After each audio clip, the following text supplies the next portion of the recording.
Assalomu alaykum, angrenliklar, yaxshimisizlar? Xo'p, bugungi obzorimiz Angren shahar Gulbog' mahallasidan bo'ladi. Ko'rib turibsizlar, mana bog'imizga, uyimizga shundoq kirib kelganimizda yaxshigina bu yoqda quyonlar kutib olyapti. Bu yoqda o'rdaklarimiz bor. Gulbog' mahallasi pastki Gulbog' deyishadi xalq bu yoqda. Xo'p, kirganimizda bu yoqdan mana bitta tomonimizda xalq tilida aytilgandek vremenka holatlari yaxshi, ko'rib turibsiz. Anchagina chiroyli holatda qurilgan. Hop, bundan tashqari mana o'ng tomonimizga o'tadigan bo'lsak, o'ng tomonimizda ham xuddi shunaqa bitta vremenka solib qo'yishgan ekan. Bundan keyin o'tganimizda yana o'ng tomonimizda chiroyli holatda bu yoqda dushlarimiz bor va ikkita bu yoqda vremenka solib qo'yilgan, toshdan oxirigacha bitkazilmagan va tomorqamizni ko'rsatib ketaman. Mana ko'rib turibsizlar, bu yoqda molxona ham bor ekan.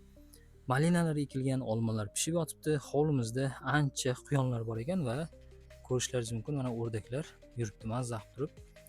Quyonlar hamma joyda yuribdi ekan. Xo'p, demak uy egalari mana ko'rib turibsiz, basseynlarni qo'yib qo'ygan. Bundan tashqari uyni ichini ko'rsatib o'taman, chunki o'tgan safar bitta videomizda bir akamiz uyga ko'rsata olmaysanmi ichkariga kirib degan ekan.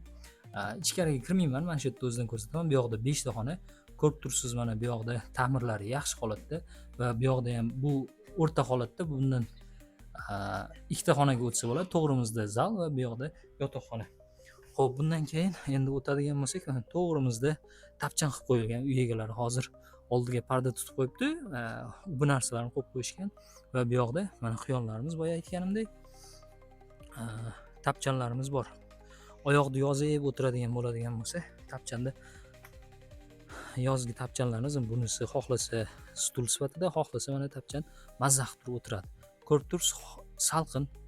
Daraxtlarimiz kattagina bo'lgani hisobiga ham salqin, basseynlar qo'yib qo'yilgan, uy egalari mazza qilib o'tiradigan. Xo'p, uyimizning umumiy maydoni hamma joyda ko'rsatib o'tdim. Maydoni 17 sotixdan iborat. Uy egalari hozirda $53,000 so'rashyapti ushbu joyimizga.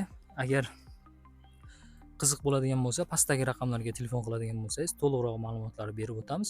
Aytgancha svetdan, suvdan, gazdan bu joylarda umuman muammosi yo'q. Bemalol foydalansangiz bo'ladi. Maktab, bog'chalar ham ancha yaqin. Agar sizda ham sotiladigan mana shunaqa uylar bo'ladigan bo'lsa, bizga aloqaga chiqsangiz, sotuvlarda yordam beramiz. Agar sizga qanaqadir hovli yoki kvartiralar kerak bo'lsa ham aloqaga chiqishingiz mumkin. Topishda sizga yordam beramiz. Keyingi videolarda ko'rishguncha obuna bo'lishni unutmang.